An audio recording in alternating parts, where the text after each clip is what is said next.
This week on See Here's the Thing. We just celebrated a year of being engaged. Paul just survived a tornado. Gonna kill you. I thought I had killed her. Thought she was dead. We'll see if we can sneak it in without Slip it anybody in. know. Get it in. That's right. See if you can just squeeze it in there. Poke it in. Yep. I got a bad feeling about this. Oh. Han. It's a hard C. Okay. That's my nickname in college. You have pretty eyes. Danny Elfman, man. It's not like a ding ding ding bell. You son of a bitch. We're back from vacation. Episode 57 starts right about now.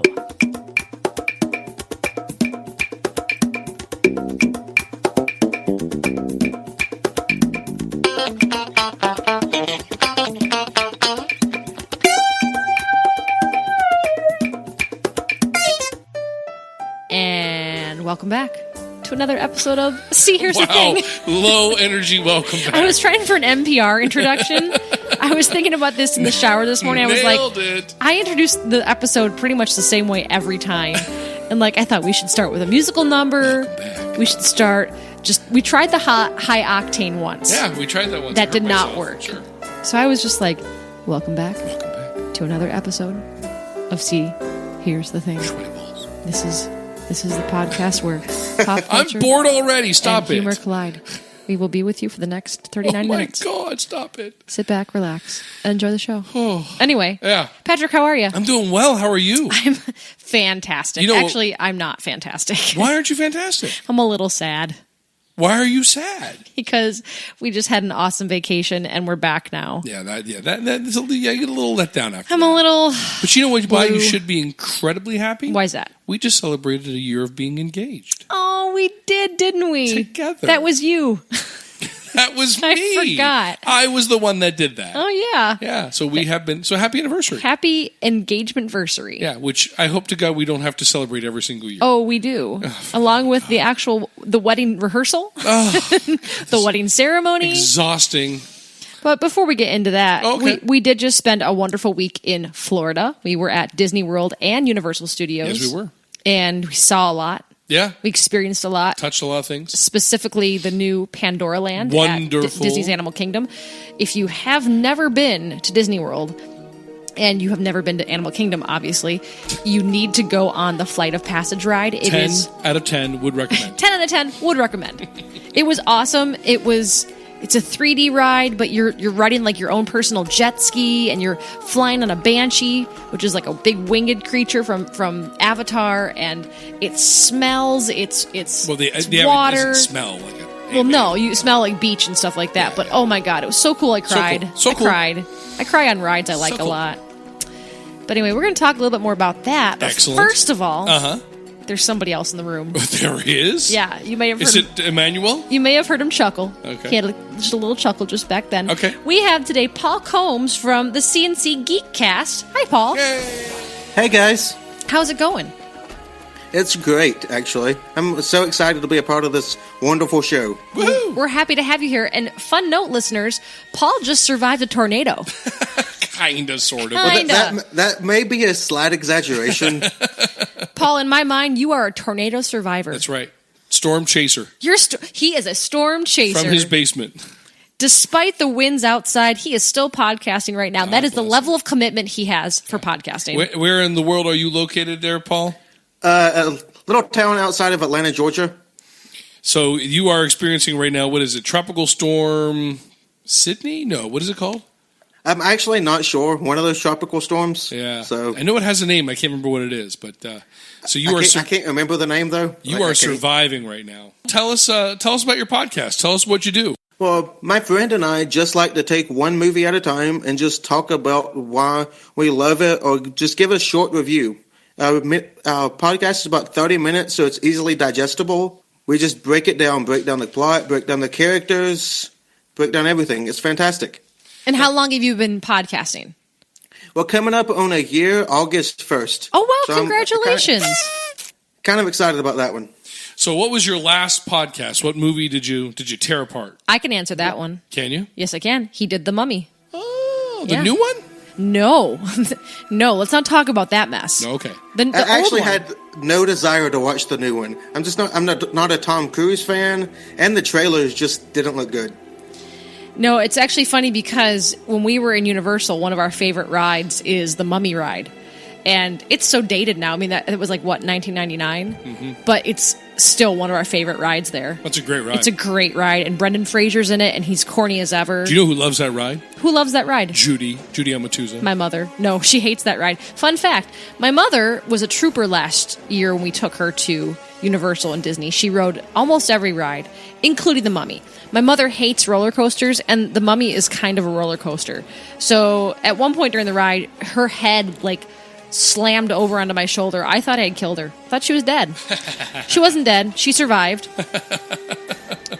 But that was one of our favorite rides. So, Paul... I actually agree with that. That was a fantastic ride. I love that false stop when you go up and you see the person in the booth and it's yes. the fake out. Oh, that's fantastic. Yes. Mm-hmm. Yes, I forgot about that, actually, and I thought, wow, that was a short ride, and then I was like, no, it goes back down. But Paul has been to Universal Studios, and fantastic. I'm so excited to talk to him because he's been during Halloween Horror Nights. Awesome. We've heard wonderful things. That was an incredible experience. It was actually back in 2015, so they change out the houses every year, but when we went out, they had some incredible houses. So we are huge fans of haunted houses. We try to go to as many as we can. So we've never been down. Take us through what you see, what you hear, what you do down there. Well, when I went, they had 13 houses, and we had actually made a mistake on our booking, and we had scheduled to have everything done in one night. So my fiance and I went ahead and splurged for the VIP passes. So what we got to do is we got a personal tour of every single house. They had some fantastic houses. They had an American Horror Story house. Oh, wow. Freddy vs. Jason, The Walking Dead, which they do a Walking Dead thing every year. There was the Purge house. Christopher Walken Dead? Patrick, what would Christopher Walken say if he was in a haunted house with zombies? I'm going to kill you, and you're going to die. I've got a machete. I'm going to slice your head off your body. Actually, not a bad Christopher Walken. Thank you. Oh, please don't egg him on. Although I have to say, that wasn't terrible. Thank you. I appreciate it. I think people could have understood what that was. Yeah, I was a little John Travolta in the middle of that, but that's all right. Little Sly Stallone. Yeah. Anyway. So, Paul, how do the haunted houses... How are they better than a typical haunted house that is full of teenagers screaming in your face? Well, first off, just the production value is absolutely insane. Of course, it's Universal Studios, so they're working on it all year long. This is a incredibly big event that they take very seriously, and it shines. The makeup work, the actors, every facet of it is incredible. Wow. And now, we had a friend of ours that gave us a little insight to a couple things. Tell us what they do in Simpsons Land. We were told that there were, clowns, and that was one of the scariest parts of the park. Oh, yeah. Now, I know what you're talking about now. They have scare zones set up in around 4 or 5 different places. As you're walking through the park, they have actors set up just to scare you. That's their sole purpose. They'll crank up a chainsaw, they'll pull out the axe, something like that. And it's a fantastic experience because I love horror movies, so I didn't get scared as much, but it's fun watching the teenagers and seeing their reaction. Especially because most haunted houses you go to or haunted attractions are usually staffed by teenagers that are instructed just to scream in people's faces and to be annoying, and that's not scary. The actors were all incredibly devoted because there was my favorite when I was there was one with classic monsters. They had Jason. They had Michael Myers. They had Carrie from the Carrie films. Oh, wow. It was great. Now, Paul, do you take your fiancé on these trips? Yes, my fiancé went with me. Okay. Back in 2015. I'm wanting to go again this year. My friends and I are kind of planning a 2-day excursion. Oh, cool. Yeah. Now, do you experience these parks like I do? Because when I go with Kate, everybody leaves me alone and chases after her. They don't really want to scare me or really do. They just want to scare her. Mainly because Kate will scream at the drop of a hat. But it's fun. Yeah. Not because I'm annoying, but because I almost start laughing from it. No, I'm not saying that you're annoying, but I'm just saying that you... Thank you. And you're not annoying most times. But hang on. Sidebar, because usually I'm at the front of the group. Because normally I have my other 2 friends hanging onto my shirt, and I'm I put my hand out and guide their way through it. My point, though, is they could care less about me. They're just after her. They do go for the girls. Yeah. Actually, interesting thing, because my fiance and I cosplay, we do makeup, we do all that. A lot of times when they try to scare us, it's like, hey, look at your makeup. That's absolutely fantastic. Yeah. Good job. Good on you. Good job. Wow, you look great. Yeah, that happens to us at a lot of haunted houses, because Netherworld is here in Atlanta. It's kind of a pretty famous haunted house if you're into that. And even when we walk through that, it's like, wow, your makeup looks fantastic. Yeah, you do kind of marvel, even just in the regular park, the production value in the ride queue. So I would have to imagine that because all of these things like American Horror Story, they're all big name brands right now that if they're going to be in a park, they have to be well represented. And I have to get down there. That's like on my bucket list. Yeah. My only disappointment with the Halloween Horror Nights this year and the coming years is that they're all licensed houses, like American Horror Story, The Walking Dead, Freddy vs. Jason, and all that. When we were there in 2015, they had a lot of original houses. Yeah. That was kind of their own design. Yeah. So that was cool. Yep. We went to a place in Pittsburgh called the Scare House, and they had actually received the rights to. Oh, I can't think of the movie. It was. Do you remember what I'm talking about? Yes. It was Trick or Treat. No, but that was there too. That was there, but it was the big scare movie from like, not the Kraken. Krampus. Krampus. Release the Krampus. Release the Kraken. No, it was 28 days. So they actually had props from the movie there. And they had, everything was inspired by the movie. It wasn't terribly scary, if I remember correctly. It was just kind of cool. But it was cool that they were actually given the green light by these companies and they were allowed to pull from the movies. But to be fair, the movie wasn't all that scary either. So. Oh, God, no. Trick or Treat was kind of scary. Yeah. I remember liking that a lot. I love Halloween. Krampus was fun, though. We actually did an episode on it. It was Did you? More fun than I expected it to be. Yeah. Wasn't it kind of bad, like in a good way? I'm going to stop everybody right now. What's wrong? Is June, and we are talking about Halloween movies. Well, you realize what we did last week for our episode because we were out of town. Do you know what I did? Yes, because I recorded it last week. No, you didn't. No, it was a reissue of our favorite Halloween movies. Oh, well, then this is perfect. I know, right? Yeah. I know. I'm excited for fall beers. But let's not get ahead of ourselves. No. We must stop ourselves from having so much fun because Patrick has something for us. Oh, look at you remembering. Look at that. Yeah. Well, Paul, we do something on here called the Word of the Podcast. It's basically a word I pick from random off of a website. And our job is to try to slip that word in any way possible, see if we can sneak it in without anybody know. Get it in. That's right. See if you can just squeeze it in there. Poke it in. Yep. Any way you can get it in there, and as many times as you like, that'd be great. So the Word of the Podcast to be used in any form. What? Were you going to say something? I say it's not about quantity. It's about quality. You're right. You're absolutely right. If you can get it in once, but you did a really good job at it, you don't need to do it again. Okay. That's all I'm saying. Noted. NPR. So, actually, the word of the podcast fits in perfectly because the word of the podcast is whisper. Whisper. I feel like I already got it in. Yeah, you kind of did. I already So, whispered. any chance you can use that word, that'd be great. Fit it in. Yeah. Pack it in. Okay. Shove it in. Yep, you got it. Got it. Whisper. Paul, you got it? I got it. Okay. And I will always do it last. And best. And no, that's not even true. I can't even back that up.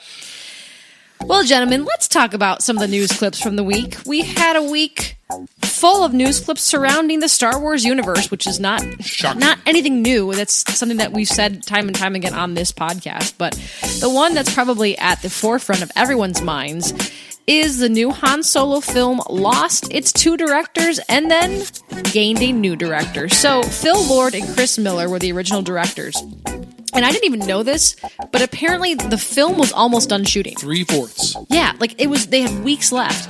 And then Kathleen Kennedy came out to say that there had been some differences, and the two directors even said, we don't often use the phrase creative differences, but that's exactly what happened here. Yeah, the webpage that I was looking at talked about these two gentlemen, and one of their strengths was being comedy directors. Right. And I guess that had something to do with the creative differences. Which is funny because Han Solo is a funny character. Right. But if they're going for a certain feel... Goofball, yeah, versus a little bit more serious, which... Who knows? I guess we'll find out in time. What was interesting was what I read about the rules governing the Directors Guild. Apparently, you are not allowed to take over for a film if you're currently working on another film. So that kind of leveled the playing field a little bit. And then 3 names came out for the new director, but the person that won over in the end was Ron Howard. Cut, print, check the gate, moving on. Which just came out today. Yeah, just released that. Ron Howard obviously is an acclaimed director. I like to think of The Grinch as one of his best features. Okay. Angels and Demons. Angels and Demons, yeah. Da Vinci Code. He actually is going to start shooting on July 10th with the release date still set for May of 2018. And something else that I read, which is interesting, was that they were saying that this new director may or may not even get credit because the movie was almost done. He's going to be entering into a period where they're going to finish wrapping up the last fourth of the movie, but then also starting with reshoots. So they may or may not say, like, directed by Phil Lord, Chris Miller, and Ron Howard. It may just be the first two because they did the bulk of the work. Yeah. Paul, which is interesting. What do you think about all that, Paul? I'm not sure how to say this, but I find it kind of wearisome. Just because Disney movies... The same thing happened a few years ago. I don't know if you remember this, but with Edgar Wright on Ant-Man. Okay. It's like Disney doesn't want their directors to have too much of their own influence. It's like they kind of want someone that's going to go along with their vision too much. And I think that's going to end up creating movies that kind of feel too much the same. Because with Han Solo, I think the more comedic direction of Phil Lord and Christopher Miller would have worked well. Yeah. Yeah, I mean, that's one of the things that they were saying on the internet is that the general reaction from the public is fear. They're afraid of what that means and where the direction is going to go, and there's a lot of worry about it. Because I was hoping with the spin-offs, Disney would be more willing to take risk, since the main entries will always be the moneymakers. I was hoping they'd be more willing to take risk, like Rogue One. Rogue One, I loved. Well, but don't forget, Rogue One went through significant rewrites before it went to the public. True. It went through some reshoots. That was the worrisome thing from last year, was that we were told that there was a rumor out saying, 3/4 of it's going to be reshot. Yeah. And then it was fine. It was a great You loved movie. it. Patrick loved it. I absolutely loved it. I did too, though it was obvious, because if you remember watching the trailers, there was some parts in the trailers that didn't make it into the final film. Right. Oh, cool. Sure. So some other interesting news that came out of this, I found an article that talks about, and it actually has a spoiler warning on the article, so I will start by that. The website sources have... What if I don't want to listen to this? Then don't listen. Okay. The website sources have revealed that there is a new character named Mother Proxima in the young Han Solo movie, likely portrayed by a puppet. Oh. David Chapman, the man behind the droid BB-8, is reportedly operating the character. It is possible that Mother Proxima will be voiced by one of the other cast members. Okay. And in addition to that, there's a female character named Val, and that speculates she'll be portrayed by Emilia Clarke. The reasoning behind the speculation is that Val is said to have top billing. However, the film's cast has other actresses equally worthy of top billing, including Thandie Newton. So it's too early to say. Huh. Now, the other big thing... You know where we love Thandie Newton from? She was in Grease. No. That's Olivia Newton-John. Sorry. Thandie Newton was in Westworld. She was the prostitute. The one in charge of the brothel. Yep, exactly. Oh, yeah. Also in Mission Impossible 2 or 3, I think. Yeah. One of those forgettable ones. So the other thing, this article that I found, which I'll share with you to post, yes, talks about is the fact that the movie that is slated to release in May does not have a title. Han Solo doesn't have a title? No. So I think it's Han Solo. My question to the group, with the possibilities that this story is going to cover, that how he gets and loses the Millennium Falcon, how he meets Chewbacca, and the other spoiler that came out is that it's very possible that Han Solo is not his real name, and there's part of the story about how he gets the name Han Solo. So having said all that, I pose the question to the two of you, what will the title be? Han Solo. I got a bad feeling about this. Oh, that's not bad. Paul, what do you think? They're going to work in Han Solo somehow just because they have to. They're not going to make too many obvious changes because they won't have the name recognition instantly. Because Rogue One again was titled Rogue One: A Star Wars Story to make it clear what it was. Right. So I imagine Han Solo would do something similar to that. So do you think it's going to be Han Solo: A Star Wars Story? I don't think necessarily that, but something similar to that. I do think that we'll see how he meets Chewbacca, since that the lovely Donna Hume explained to us on the podcast she was on that Chewie owes him a life debt, and that we're going to absolutely see that. I would bet money on it. All right, Kate. So the next question I have for you is, if Han Solo is not his real name, what is the real name of Han Solo? Han Duo. It was just too hard to say. Han Duo Han Solo. I think it's Eugene. Eugene? Eugene Solo. Eugene Solo. Yeah. And so why change it to Han? People kept spelling it wrong. All those different kinds of space languages and dialects. They just kept spelling it wrong. So. And it was much easier for Chewie to pronounce Han. The P is actually silent. So Han.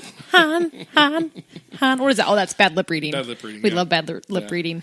Well, I will actually catapult off of that into something I'm very excited about, unless there's anything more you want to say. Oh, I'm telling you, I will share this article with you because it is, there's just a ton more to, we're not going to talk about it, but there is a ton more in this article, which is a very interesting read. Cool. Well, along with that, this is kind of not really in the same vein as Star Wars, but we're going to move over to the DCEU universe. Oh, don't use acronyms with me.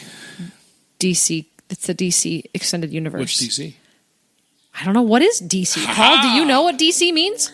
Detective Comics. Is it really? Son of a gun. I never knew that. Yes. I'm learning something new every day. Anyway, in the DCEU, Justice League has gotten a composer. It's very exciting to the fanboys and girls out there. Okay. It's Danny Elfman. Danny Elfman? Yeah. From Simpsons? From Simpsons. Pee Wee Herman? From the original Batman. From Men in Black. From Edward Scissorhands. From any Tim Burton film, really. Yeah. So this is really cool because Danny Elfman recently did Age of Ultron in the Marvel Universe. And just the fact that he had already done the original Batman theme. And I know I've said it before in this podcast, bonus points to either you or Paul that can name the group that Danny Elfman started with. Paul, do you know? I know it. I do not. It would be Oingo Boingo. Oingo Boingo. Oingo Boingo. I actually taught my kids in school about party. Danny Elfman, so I knew that. Okay. Danny Elfman is actually self-taught. He had 0 years of classical training. He taught himself and all these things. Much like you. No, I had training. I was not a prodigy by any means. He's scoring the film. And in this article, it also talked a little bit about some of the reshoots that are currently happening, because, the whole thing with the directors changing in that film, too, but that was for different reasons. Actually, what's funny about that is I actually was privy to a little bit of the music. Oh, yeah. Let me hear a little snippet. A little snippet of, this is actually right from Justice League. Please do not let anybody else Listeners, you are in for a treat. We have some audio clips of the unpublished Justice League score brought to you by Patrick. I can only do one track at a time, but basically the bass does this. Okay, you keep that going and I'll do the top line.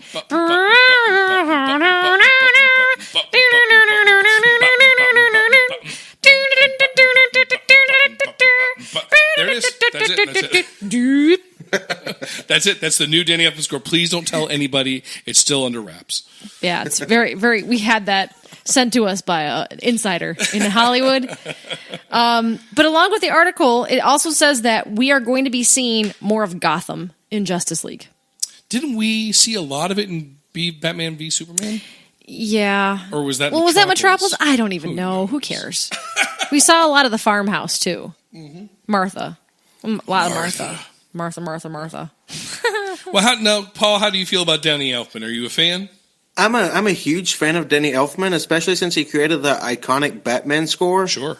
So, as I said, we'll just have to kind of see where it goes, but I trust him. I trust his judgment. Yeah, it's going to be interesting. I love that original Batman score. I actually really, really, really love the score from Batman Begins. Yeah. That was James Newton Howard. Film score is one of my favorite things in the whole entire world, so I love hearing these kind of things. What? Oh, boy. What? Oh, do you want me to tell you where it ranks with you? No, I really don't. Why? God, I'm afraid of the answer. Well, just these men have been in my life for longer than you have. So, going on. John Williams, James Horner, Alan Silvestri. Okay. Anyway. So yeah, that's going to be interesting to hear. He took over. This is actually cool too. He took over for Junkie XL, who scored. Junkie XL. He has a real name, but who cares? Because Junkie XL is way better. Way better. He's actually working on the new Tomb Raider. There's a new Tomb Raider? Yeah, and it's with Alicia Vikander, who was in Deus Ex Machina as the Machine. Oh. So this is going to be pretty cool. Yeah. Oh, do you have a little crush on her? Yeah. I didn't know that. Yeah. I thought that I'm fully aware of who you have crushes on. She's a delight. Who you're allowed to like. That's right. That Rachel McAdams. Yeah, I do like Rachel McAdams. And Jennifer Lawrence. Yeah, Jennifer Lawrence, yeah. Is there anybody else I should know about? There's plenty. So, Paul, how do you feel about that? I've never got into Tomb Raider. Like, I tried to watch the movies, and I was bored out of my mind. I get that. I've never seen the one with Angelina. Then I never played the games, so it's just like, meh. We played the one for the Xbox. It was pretty darn good. You liked that a lot. I loved that game. And there's a new one I haven't... Let's go get it. Let's go now. Gotta go, bye. Let's scrap this. Let's go play. I'm ecstatic. I love her as an actress, and... Okay, so Junkie XL, he did a good job with... He did the Wonder Woman's... the Wonder Woman soundtrack. Patrick, you want to let our guests hear a little snippet of that too? The Wonder Woman? Mm-hmm. Yeah, okay. Are you doing the drums or am I doing the I'll do cello? the drums. Okay. No. That's Danny Elfman. You've done this before. Focus. Okay, that's too fast.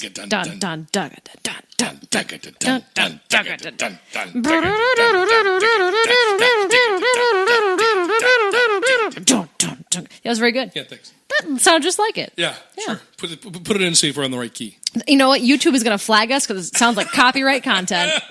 Absolutely. Oh, well, anyway. Hey, let's take a little break. Okay. Want to take a little break? Sure, man. When we come back, we're going to talk about Infinity War. We're going to talk about Cars 3, and we're going to talk a little bit about, The Last Jedi, as if we've never said anything about that before. Excellent. So, listeners, sit back, refresh your beverage. We'll be right back. Hey, Kate. Hey, Patrick. Hey, guess who's here? Who's here? David Mitchell. Wait, isn't that guy from Allen Act? No, Allen Act. Hey, he's here to tell us about his schedule. His schedule? Like what he does every day? We want to know his BMs. Oh, I have two. And I mean number 2. Dave's here to talk about his upcoming schedule for Allen Act. Hi, Dave. Hi, how are you? Good. Tell us all about your spring schedule for Allen Act Theater. Our spring schedule has some really great stuff coming up. First of all, we are opening in April 28th through May with Ken Ludwig's fantastic, hilarious farce, Lend Me a Tenor, followed by our student production in June of William Shakespeare's classic Romeo and Juliet. I hear that's a comedy. Oh, well, I'm sure it has funny moments.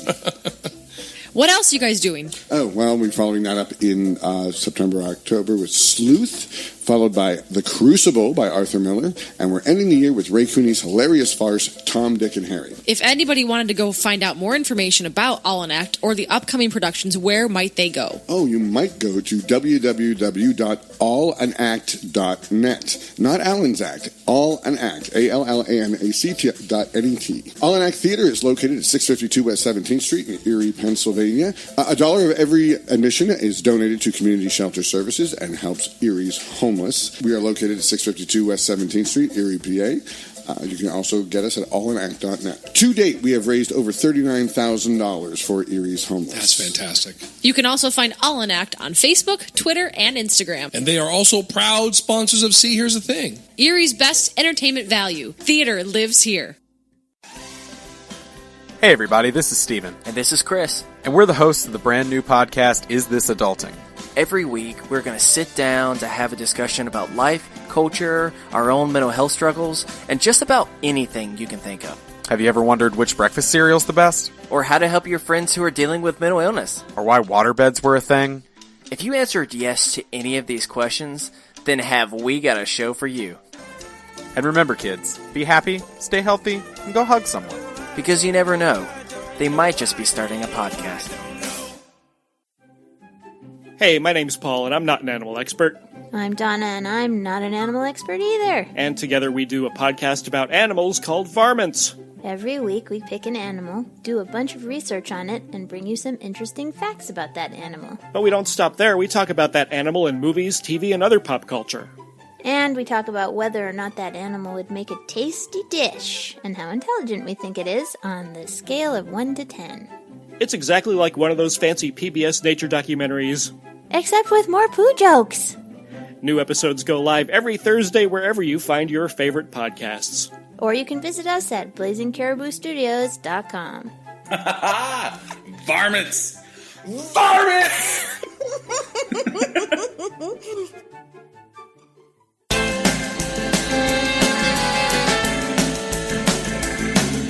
When we were in Disney, we saw a brand new concert, and it was the music of Pixar. Mm-hmm. And it was Michael Giacchino, it was Thomas Newman and Randy Newman. And it's amazing. Is that how you pronounce his name? Have I been pronouncing his name wrong? I think so. Newman? Giacchino. Oh, okay. Giacchino. I could be wrong. Giacchino. Maybe it is Giacchino, because is there an H? There's Giacchino. Then I don't know. Giacchino. It's Italian. Yeah, Giacchino. It's a hard C. Okay. That was my nickname in college. We're not recording, and that's I'm a gold. hard C. Where should we go from here? Infinity War, my friends. We're back. I figured we already were back. Oh, okay. We're back. We've been back. Okay. Infinity War. It's going to be a huge film. We already know this. Yeah. It's going to be gigantic, ginormous. Do you want to guess how many characters are in the movie? Infinity War? How many Marvel characters? Yeah. Marvel characters. Well, yeah, it's a Marvel movie. I'm going to say 2. You are not correct. Paul, what's your guess? 32. More than that. 32. It's actually 67. 67? If you were worried about oversaturation, you may have a valid worry. But according to Scarlett Johansson, there is one scene where there's 32 characters involved. I'm not just talking like extras. I'm pretty sure she meant like 32 named characters, which is ridiculous. So, Kate, what are some of the lesser-known characters that are going to be in this movie? Danny Elfman, who annihilates his foes just by singing his songs in their face. I have 2. You two. do? Yeah, I have 2. Okay. There's going to be Hammerclaw. Hammerclaw? Yeah. Okay, what does he do? Hammerclaw's got a ball-peen hammer he carries around. And a claw on the other hand from the television show Claws. Okay. Oh, so he's got like long nails. Yeah. Yes. What does he do? Like, what's his super attack? He will scratch your eyes out and then ball-peen your kneecaps. I would think you could get away from him pretty easily. Yeah. Just walk away from him unless you've already been hit. Okay. And then the other one would be Whisper Tones. Oh, yeah? Yeah. And what does that person do, you son of a bitch? Got that word of the day in. Whisper Tones, he says things like, I'm going to make a gravity belt. Again, we're giving Bad Lip Reading a lot of love this week. Sorry. So he would whisper things, but then he can knock you over. I can see it because he'd whisper it. They go, "What did you say?" And they'd get closer, and then Right. he'd call on Ball-Peen Hammer Dude.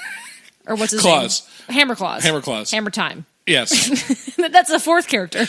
Hammer Time. He just does the hammer back and forth. He's a diversion. That's right. As we've learned that you said at one point that your superhero power would be to hide under a rock. That's right, with moss. And growing wait on me. until the battle was done. That's right. Very important. So yeah, there's... Actually, I'm going to ask Paul because I want to know. If you had a superpower, Paul, what would it be? Ridiculously awesome charm. Oh, that'd be amazing, wouldn't it? that would also Yeah, it fall in would. the category of diversion, I think. Yeah. That actually would be a phenomenal power. Charm the pants off everybody. Yeah. You don't want to kill me. Yeah. Oh, I don't want to kill you. Oh, you're right. I wouldn't have to fight. I could take down Thanos just by talking. It would be great. Yeah, that's the movie I want to see. A 2.5 hour movie of you having a conversation with Thanos and him just... You have pretty eyes. And him just like starting to cry because he has so many daddy issues. and just him throwing the whole Infinity Gauntlet into space for someone else to find it. And that's the movie I want to see made. Starring Paul Combs. There you go. Yeah. I'd watch it. So, to go from that to another movie that just debuted, Cars 3 came out last week, and I actually got a chance to see it Without me. while in Disney. That's how I normally see my films. I know. I actually got to go to a AMC dine-in theater, which is where it's all the seats have a little table in front of them, and you have a little bell, and you can call a waiter, and they come down and take a little bell. Yeah, well, it's not like a ding ding ding bell. It's a what? It's not a ding ding ding bell. It's a silent bell. Like only they can see it. Oh, it's like so they're all dogs. It's your dog. Yes, you can hear it. It's very high pitched. You shut up. That's awesome. Yes, the it's a- thought of that is like- phenomenal. Is it like a whisper? Oh, Paul! See, Damn it! God damn it! Now I'm last again. Anyway, so I'm going to get the word whisper in the next 30 seconds. There That's it how is. I do it. That's it. No, so you press this bell and it alerts your waiter. They come down and they sit like a good boy and you rub their head. you rub their head. Good waiter. And they take your order and they come back and bring you your food to your table while the movie's on. Yeah, our waitress was not very good. No. Our milkshake was lukewarm. She did not bring it to the... Actually, I hate those theaters. I do. You? They distract me from the movie. We don't have anything. It was like my that. first time with it, and it wasn't distracting because maybe we were in the first row and there was like nobody in front of us, so it wasn't terrible. But our waitress was awful. It was terrible, but I enjoyed myself. So tell with us about Cars the 3. movie. Cars 3 was not the best Pixar movie out there. The script lacked some of the new characters, the new voice talent, just didn't really stick out. Like you think about your favorite voiceovers from celebrities, Billy Crystal in Monsters, Inc., Tom Hanks in Toy Story. This one had new people, but they really weren't memorable. Yeah. They really, really weren't. You said there were problems with the script. There were a lot of issues. It wasn't as funny as the other ones have been. But one of the things that I read this week, which would have been so funny, but they couldn't find a way to fit it in because the script took a detour after some rewrites. They were going to fit in the old Batmobile and the new Batmobile into the film as if they were actors in the Cars world. Oh. I thought, well, how cool would that have been just to have that little kind of Easter egg? Because that's kind of what the movie missed. Not necessarily Easter eggs, but just little winks every now and then. Sure. The funny wasn't very funny. Well, the ending redeemed it. I liked the ending quite a bit, and I won't spoil it for those of you that have never seen it. They but all die. They all crash in a fiery inferno. It's And about the only way I would watch a Cars movie again. Right? yeah. And the one red car, as he's dying, whispers to the other yellow car, Rosebud. That's how it ends. And then Danny Elfman comes in and scores the ending of it. Okay. It's been I don't know 10 minutes since we've talked about Star Wars. Let's talk about it some Let's more. bring it back. Yeah. So a few episodes ago, we talked about how Mark Hamill had come out saying that he was not happy with the direction that Rian Johnson had taken with Luke in The Last Jedi. Correct. He has since come back out of the closet to say that he needed to clarify what was said because it was kind of taken out of context. So here's the actual quote. Rian Johnson is an amazing filmmaker, and if you look at Brick or Brothers Bloom or Looper, each film is different from the last one, and they're so inventive. I think people will be pleased and surprised. I know I was. I got in trouble because I was quoted as saying to Rian that I fundamentally disagree with everything you decided about Luke, and it was inartfully phrased. What I was surprised at how he saw Luke. And it took me a while to get around to his way of thinking, but once I was there, it was a thrilling experience. I hope it will be for the audience, too. See, the headline, when we saw the article, the headline did not match up to the article with me. And because you and I had a debate about that, because you and I had different opinions on it. Because you were like, no, he was upset. And I was like, I didn't really read that in the article. The headline said that. Yeah. But the article didn't really support it. So along with this, there have been some rumors because some of the toy sets are now appearing on the scene, and especially in foreign countries, they're getting these Lego sets that have come out, and some may have some hints as to what we're going to expect in The Last Jedi, because there's one set that comes with a TIE fighter, Kylo Ren, and Mark Hamill, or Luke Skywalker. So people are like, Mark Hamill and Kylo Ren are going to have a big epic battle, and it's going to involve a TIE fighter. It's like, well, maybe that's a possibility. So what say you to this? Is this movie going to lead up to a big battle between the two? I think it kind of has to, just by what was introduced in Episode 7. Because Kylo Ren was a student of Mark Hamill. At a certain point, they are going to have to resolve that, which means the battle. Do you think that Mark Hamill is going to die in Last Jedi? No. If he does, I will flip tables, like all of them, all of the tables. All the tables will be turned over and flipped. Honestly, if you go back and look at the canon and you look at 4 and you see the parallels between 4 and 7, if they keep the same parallels between 5 and 8. You're going to see more build-up, more reveal, but you're not going to get a lot of resolution out of this movie. You know that whenever they face off, it's going to be like the best part of the movie. See, you don't think so? Because we're going to see Luke in action again. That's going to be the best thing. My gut tells me that we're not going to see Luke fight. No? No. Oh, come on. Maybe not till the next one. Maybe not till the next one. You're And maybe gonna not say at all. it. I'm thinking it's all going to build up to a battle of Rey versus Kylo Ren, and then Luke versus Snoke. Oh, That's what I'm thinking. Like, interesting. we may not see that until episode 9, but I do think that's the eventuality. Yeah. Interesting. Yeah, like I said, if they follow their formulas, there won't be a lot of resolution to this movie. Yeah. It'll just build up. Oh, like you've said with the second movie of the series, there's always a little bit of vagueness at the Right. end. Yeah. Not sure what's going to happen. There's always a big heel turn, and Right. Yeah, just think about how Empire ended with Yeah, Han exactly. captured and the abject failure of the mission, basically. Right. so something's going to fail, which is why I think Mark Hamill's going to bite it. Well, here's the other thing to think about. There was a lot of love for Rogue One. Not Rogue One. For Empire. For 7. Oh, Force Awakens. There was Absolutely. a lot of love for Force Awakens, but what was the one criticism? It was too much like A New Hope. Right. So if they take that to heart and they understand that that was a big complaint, maybe they won't follow the same formula.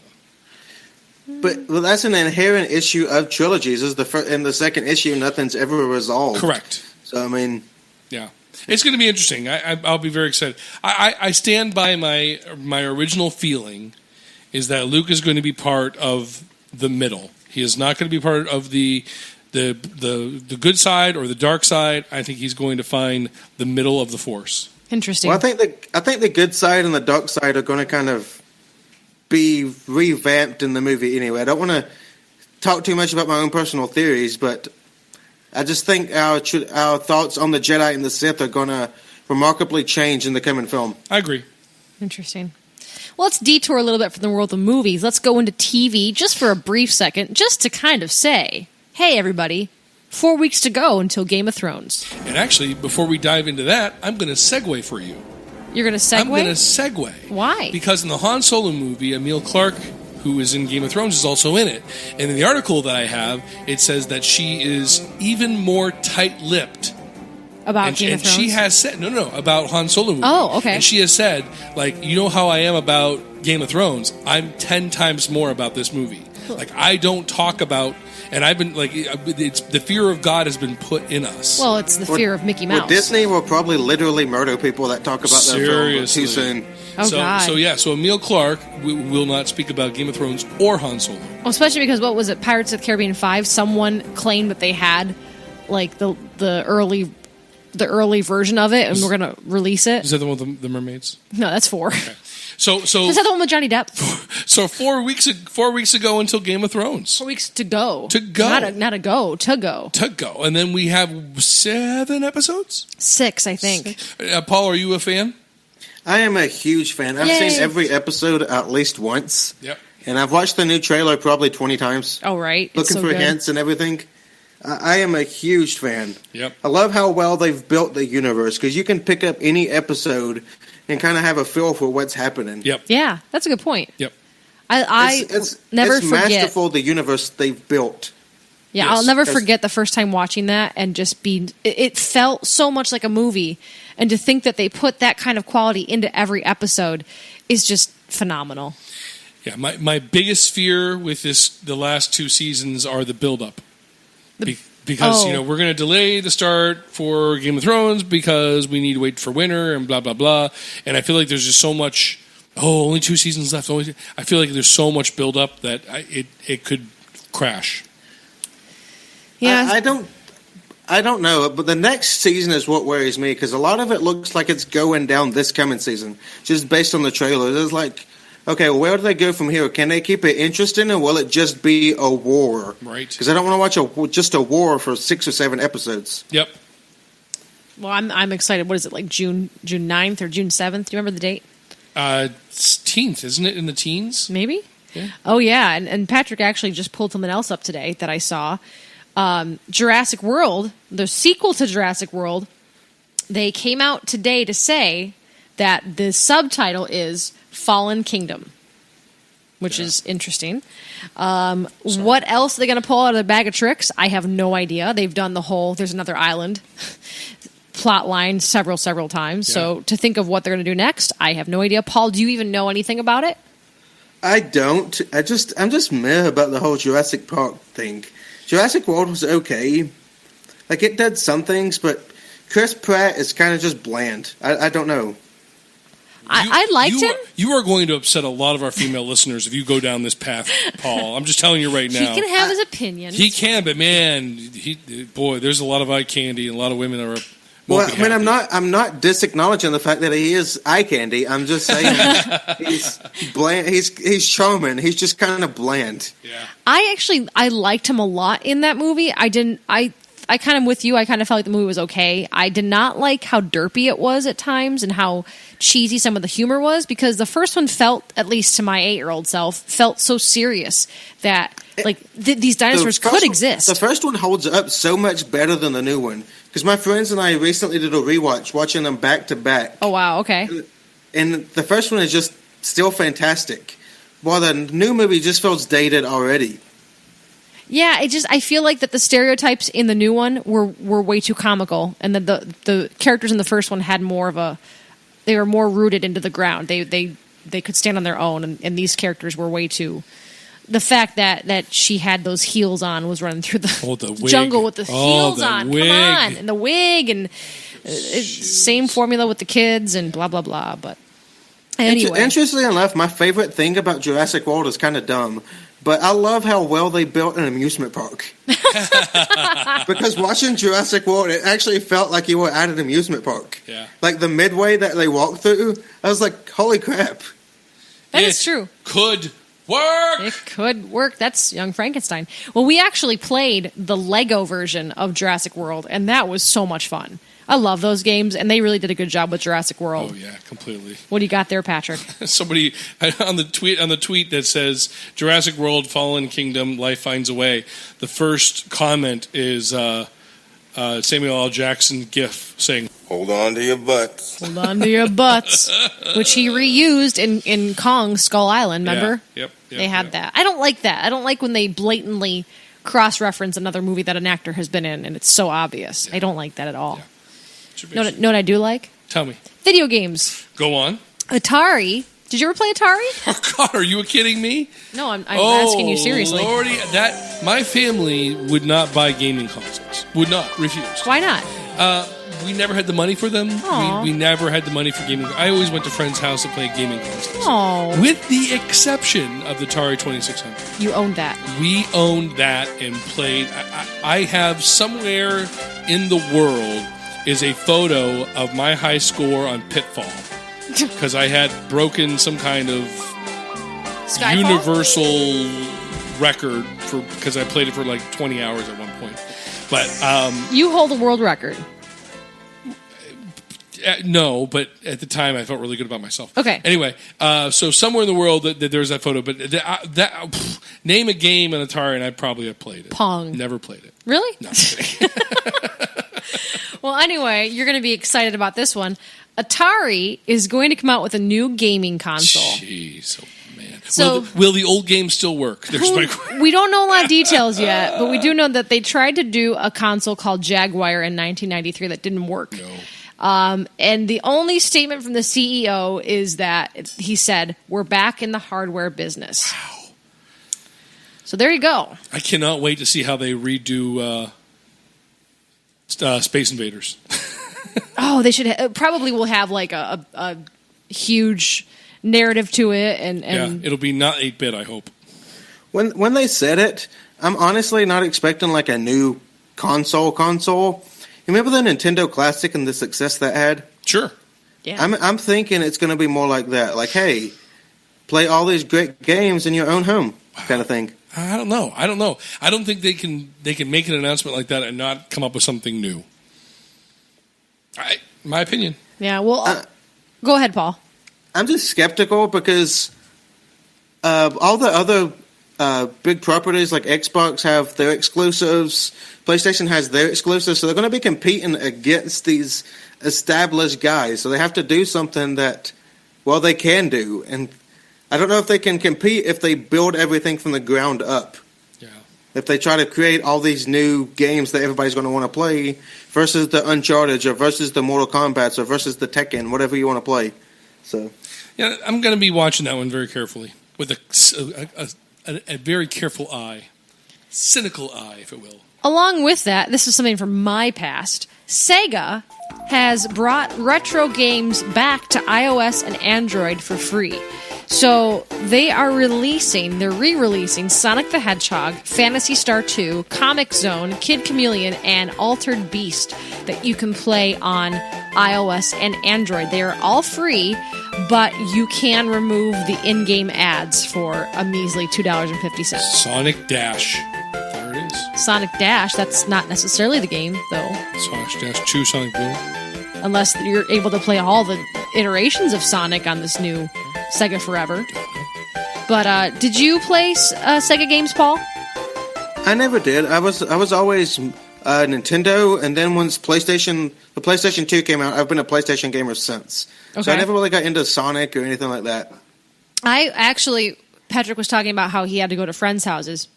My next door neighbors started off with the Nintendo, the classic Nintendo, and then I think I had it at one point. I know I did.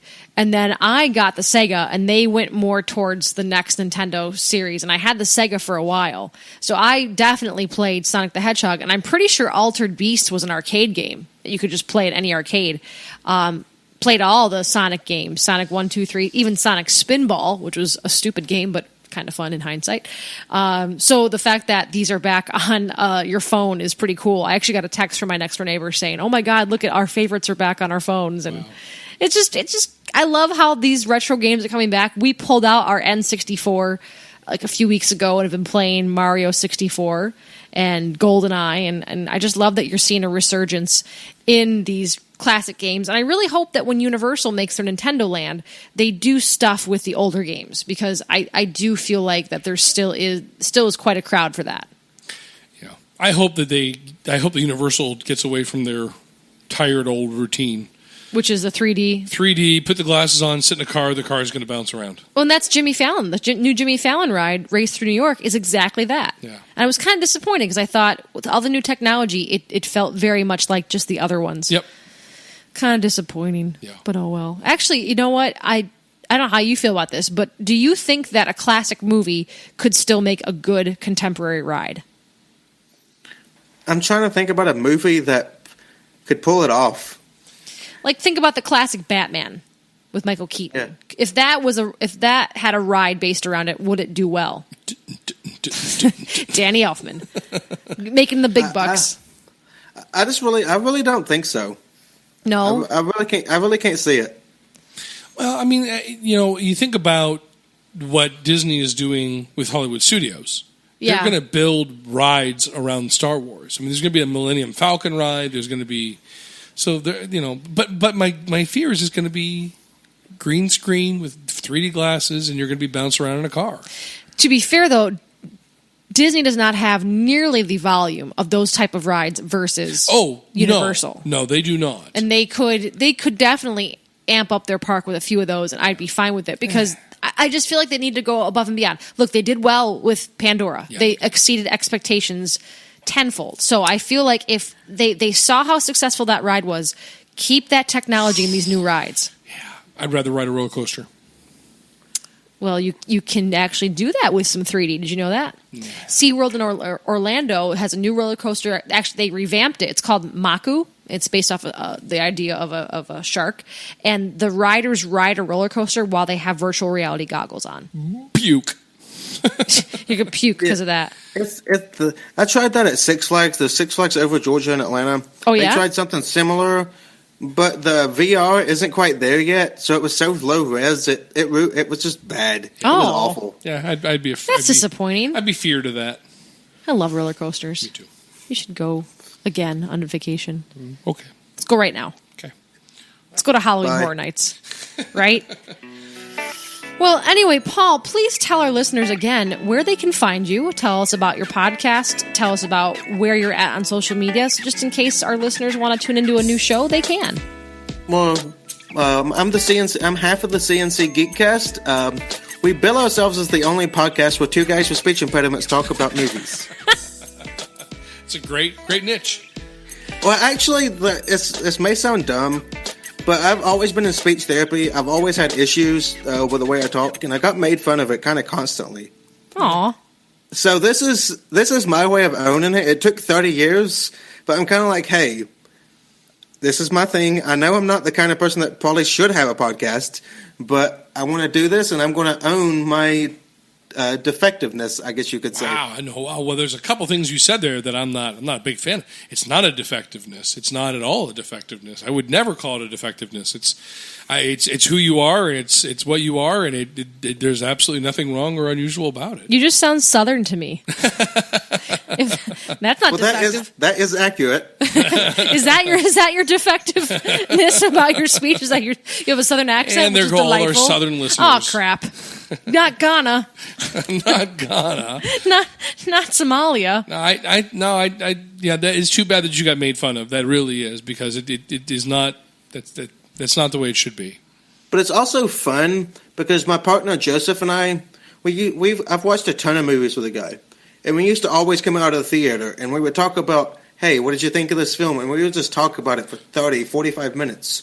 So our goal was to capture that. Sure. Like, hey, what did you think of this movie we just watched? But we kind of try to focus on movies we like, on movies that are more recent, because it's not fun to just hate on something. Because everybody on the internet is just hating on stuff. Yeah. There's so many channels you can find just, I hate this, I hate that. So we talk about what we love about specific movies. Other than Batman vs. Superman. We did an episode on that, and it was awful. Yeah. That was our first episode, Paul. It was our first episode. It was our very first. We've come such a long way. It was actually our second episode. That's funny. Well, where can people find you? At cncgeekcast.podbean.com, facebook.com/CNC Geekcast, twitter.com/CNC Geekcast. And pretty much everywhere else podcasts are found. We're on iTunes, Stitcher, Google Play Music. I've tried to get us everywhere, so hopefully they can find us everywhere just by searching C&C Geekcast. And you can get with them on... That sounded bad. You can get with them. You can find them on Facebook, too. They have a great page. They're everywhere in social media, like he just said. So before we wrap up today, before we put this one to bed... We're going to feature a few iTunes reviews from our show, because we love to get these reviews and we love to share them with you. So, first things first, this creative listener, see, our show is See Here's the Thing. The name of his review was The Thing Is... ... I like that. This is from someone with the screen name Not As Nice As I Sound. Well, which sets up a really great review. Sure. But he did say, the thing is, this is a great show. A really wide range of topics and fantastic conversations with fun hosts. Yay. We also got one from Big Brother B, and it was titled Little Bit of This, Little Bit of That. It makes the perfect recipe for pop culture podcast. And honestly, anyone who'll talk about Quigley Down Under is A-OK in my book. That is Chris from the More Gooder Than podcast. Yeah, thanks, Chris. Thanks, Chris. And you should check out their show, too. Again, it's called the More Gooder Than podcast. It's a very interesting take. They have three gentlemen that take a different approach to a different film each week. And again, another pop culture podcast. Fantastic. We're very many of us out there doing pop culture stuff. A lot of good stuff. Lots of great stuff. Well, this wraps up another episode. Should I do an NPR closing? Yeah, you should whisper the closing. This wraps up another episode of the See Here's the Thing, the show where pop culture and humor collide. And anyway, listeners, thank you again for tuning in. We want to thank Paul coming all the way from C&C Geekcast to hang out with us for about an hour. Thanks for having me. We will be back next week. We're actually going to be out of town again. We're just trying to get away from home this summer. But no, we're actually going to be at a theater competition in Minnesota for an entire week. So next week, you're going to get a chance to hear our take on the classic Batman and Robin film, which is not so classic. But it was fun to listen to and watch, and you can kind of hear our thoughts on that film in our next episode. So once again, you can find us at seehere'sthething.com, any place on social media, and any popular podcast distribution website. So thanks for tuning in, and we will talk to you later. Bye. Bye.